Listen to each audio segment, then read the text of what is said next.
अब हम face centred cubic unit cell में नंबर ऑफ एटम्स कैलकुलेट करते हैं। In face centred cubic unit cell, in face centred cubic unit cell, इसमें हम नंबर ऑफ पार्टिकल्स कैलकुलेट करेंगे। तो आपको मैंने लास्ट लेक्चर में एक्सप्लेन किया था कि face centred cubic unit cell में पार्टिकल्स कॉर्नर के साथ साथ ईच फेस के सेंटर पे प्रेजेंट रहेंगे। तो हम क्या लिखेंगे इसमें? Particles present at corners as well as in the center of each faces, center of each faces, सभी फेस के सेंटर पे भी पार्टिकल्स प्रेजेंट रहेंगे अलोंग विद कॉर्नर्स के साथ साथ। अब हमें नंबर ऑफ एटम्स निकालने हैं, नंबर ऑफ पार्टिकल्स निकालने हैं। किसमें? एफसीसी में। तो हम कैसे कैलकुलेट करेंगे कि एफसीसी में पार्टिकल्स कहाँ प्रेजेंट है? कॉर्नर पे। और कॉर्नर के साथ साथ पार्टिकल कहाँ प्रेजेंट है? ईच फेस के सेंटर पे। अब इस फेस का सेंटर ये हो गया, इस साइड वाली फेस का सेंटर ये हो गया, इस साइड वाली फेस का सेंटर ये हो गया, और जो ये नीचे वाली फेस है इसका सेंटर ये हो गया, और जो फ्रंट वाली फेस है इसका सेंटर ये हो गया, और जो बैक वाली फेस है इसका सेंटर ये हो गया। तो हम क्या लिखेंगे कि number of atoms in FCC. एक तो एफसीसी में क्या है? पार्टिकल्स कॉर्नर पे प्रेजेंट है। कॉर्नर कितने हैं? 8। कंट्रीब्यूशन क्या होता है? कॉर्नर पे यदि पार्टिकल प्रेजेंट है तो 1/8 प्लस जो ये 6 फेस है इनके सेंटर्स पे पार्टिकल प्रेजेंट है। तो फेस कितनी है हमारी? 6। और फेस के सेंटर पे कोई पार्टिकल प्रेजेंट है उसका कंट्रीब्यूशन क्या होता है? 1/2। तो हमारा क्या हो गया? 1 + 3 = 4। तो जो जेड की वैल्यू है एफसीसी में वो हमारी क्या रहेगी? 4।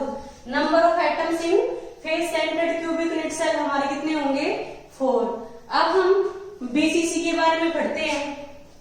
नेक्स्ट हमारा क्या हो गया? In body centred cubic unit cell, in body centred cubic unit cell BCC में, इसमें क्या होंगे? पार्टिकल्स कॉर्नर के साथ साथ कहां प्रेजेंट रहेंगे? बॉडी के सेंटर में। तो पार्टिकल्स कॉर्नर पे प्रेजेंट है और उसके साथ साथ बीसीसी में क्या होगा? पार्टिकल्स ये जो पूरी बॉडी है इसके सेंटर पे प्रेजेंट रहेगा।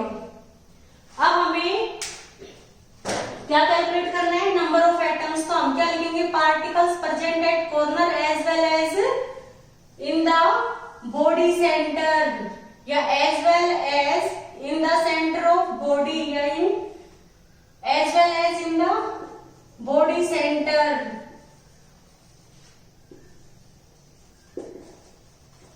अब आप कैलकुलेट करोगे बीसीसी में। यदि आपको बीसीसी में नंबर ऑफ एटम्स कैलकुलेट करने हैं, number of atoms in BCC body centred cubic unit cell, आप कैसे कैलकुलेट करोगे कि बीसीसी में जो नंबर ऑफ पार्टिकल्स है वो कॉर्नर पे प्रेजेंट है। कॉर्नर कितने हैं? 8।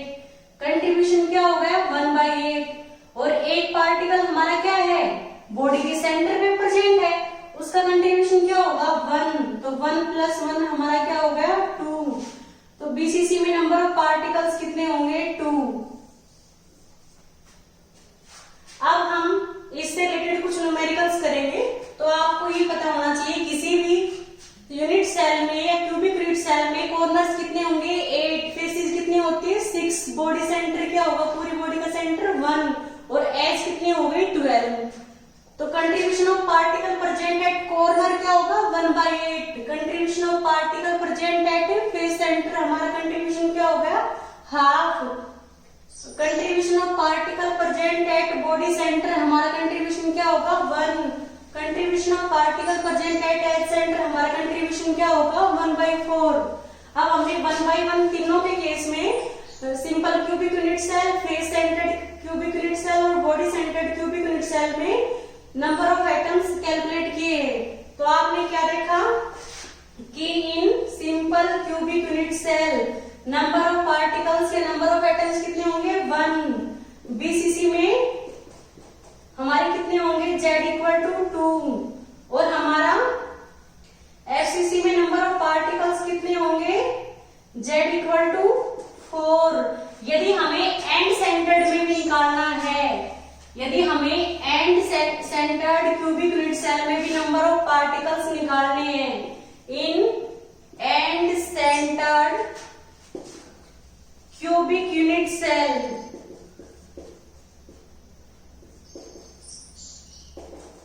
इसमें यदि हमें नंबर ऑफ पार्टिकल्स निकालने हैं तो end centred cubic unit cell में पार्टिकल्स कॉर्नर के साथ साथ कहां प्रेजेंट रहेंगे, किन्हीं भी टू अपोजिट फेस है उसके सेंटर पे पार्टिकल्स प्रेजेंट रहेंगे। जैसे आप ये देखो, मैंने ये ऊपर और नीचे वाली दो फेस ली है तो इनके सेंटर पे पार्टिकल्स प्रेजेंट है। चाहे आप इन दो फेस को ले सकते हो, चाहे आप फ्रंट और बैक वाली फेस को ले सकते हो। तो आप क्या देखोगे, in end centred cubic unit cell particles present at corner as well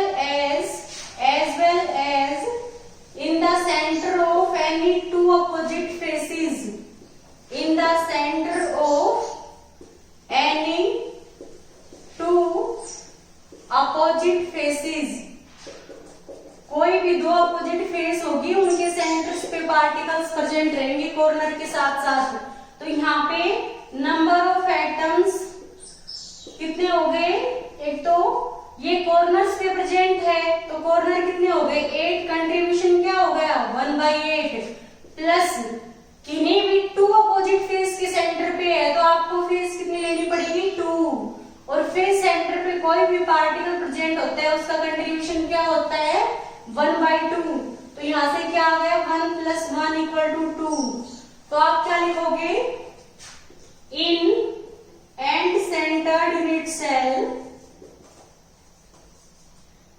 cell हमारी जो Z की वैल्यू है वो कितनी हो गई 2। ये आपको ध्यान में रखना है।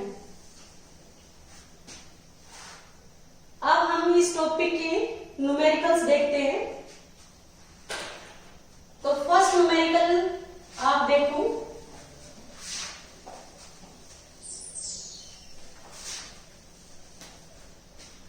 फर्स्ट न्यूमेरिकल ये है कि कोई भी कंपाउंड है वो दो एलिमेंट से मिलकर बना है, एलिमेंट A एंड B। तो आप लिखोगे एक compound is made up of two elements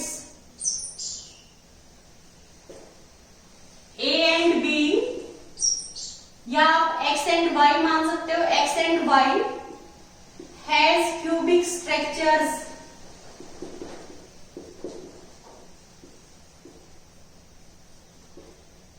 X is present at corner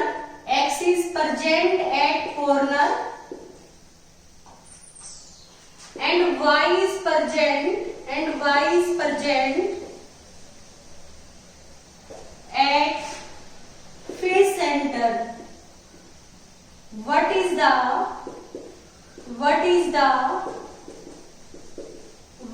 the formula of the compound? आपको कंपाउंड का फॉर्मूला कैलकुलेट करना है। आपको गिवन क्या है, आपको गिवन ये है कि X है वो कॉर्नर पे प्रेजेंट है और Y है वो फेस सेंटर पे। तो आप कैसे कैलकुलेट करोगे, आप ये देखोगे कि आपको पहले नंबर ऑफ X एटम निकालने हैं। वो आप कैसे निकालोगे, X कहां प्रेजेंट है कॉर्नर पे, कॉर्नर कितने होते हैं 8, कंट्रीब्यूशन क्या होता है 1/8। तो X एटम्स कितने आ गए कंपाउंड में 1। ऐसे ही आप Y एटम्स कैलकुलेट करोगे। तो Y कहां प्रेजेंट है फेस सेंटर पे, फेस कितनी होती है 6, कंट्रीब्यूशन क्या होता है फेस सेंटर पे 1/2।